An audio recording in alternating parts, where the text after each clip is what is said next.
The blues is made up of three types of music: field hollers, work songs, and religious music, each contributing in its own way to the makeup of the blues. The field song of the slave, or the field holler, allowed him to express himself, because he was not a happy-go-lucky fellow, and he needed to vent, and so he would just sing a song. He had no instruments, nor was he to be caught playing one, and so he would just sing out and keep rhythm with his heartbeat, and he would sing about what was ever going on in town, whether it was his girlfriend, working hard, the weather, getting away. He would sing a field holler. Here's an example of a field holler. One of my favorite field hollers is one called "Go Down, Old Hannah," and I first heard Leadbelly doing this song, and Old Hannah is a nickname for the sun. When it was really hot, people would say, "Oh, Hannah, just go down," or they'd sing these. Go down, old Hannah, don't you rise no more. Well, if you rise in the morning, bring judgment day. You ought to been on the brassy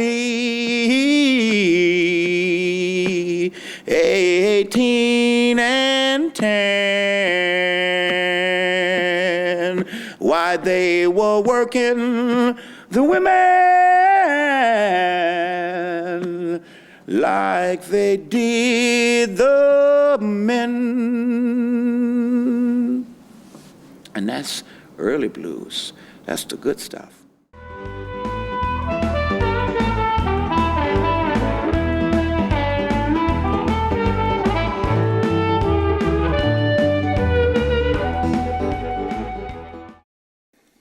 My grandmother lived in a small town called Doddsville, Mississippi, and there's only about 150 or 200 people in the whole town. They used to have a stoplight, and now it just flashes. You don't even have to stop, just slow down.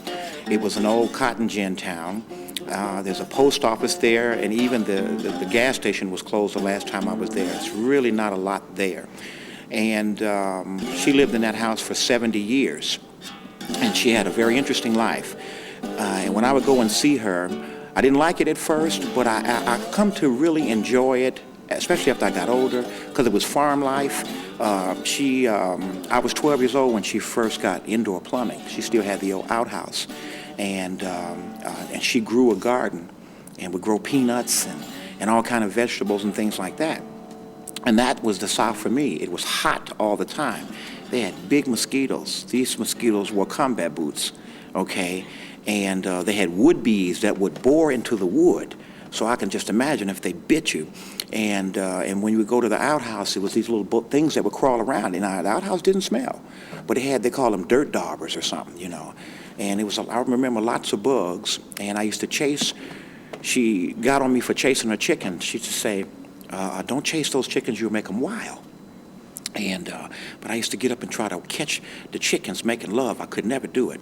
I would hide in the corn, and I'd watch the roosters, because they would go and hide in the corn, and I would watch them for weeks, and I could just never catch them. So I don't know how they pulled it off, but they did. And my grandmother was very religious, and she, in fact, her and my grandpa founded a church in Doddsville, Mississippi, called New Jericho. And so whenever I would stay with her as I got old, I don't remember the younger stuff. We went to church every day, you know, and it was just, that's what they did, so I had to go with them, you know, and that's kind of how it was. And then I'd be real good until I got back to the big city. And I'd promise not to use bad words and stuff, and I'd go back home, and after about a couple of weeks, that was it for me, you know. And so I went a lot of years, and then even as I got older, I moved back down to Biloxi, Mississippi, you know. I like Mississippi, Mississippi don't like me. You know, they had these young gunslinger guitar players who could play 90 miles an hour, and they was out singing the blues, and they can play, the music is nice, but it's hard to tell somebody 50 and 60 about his woman, and you just got here. okay? And I don't think you vintage as a bluesman till you get about 50. Then you start to vintage, and then people believe you when you talk about life experience because they know you've had some. But when you just left home maybe 5 years ago, it's not a, you can play well, but a lot of, even if you sing it well, but if you can't transmit that feeling and they don't get something from it, then you vintage. The older you get in blues, the better. Now, in like hip hop, if you turn 35, you're an old man, they'll throw you away. But in blues, 50, 60, 70, 80, and like B.B. King now, he's as ripe as he's ever going to be. And it does work in your favor. The older, the better, because you're holding on. It's a tradition that you've been carrying.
Walking's much too slow.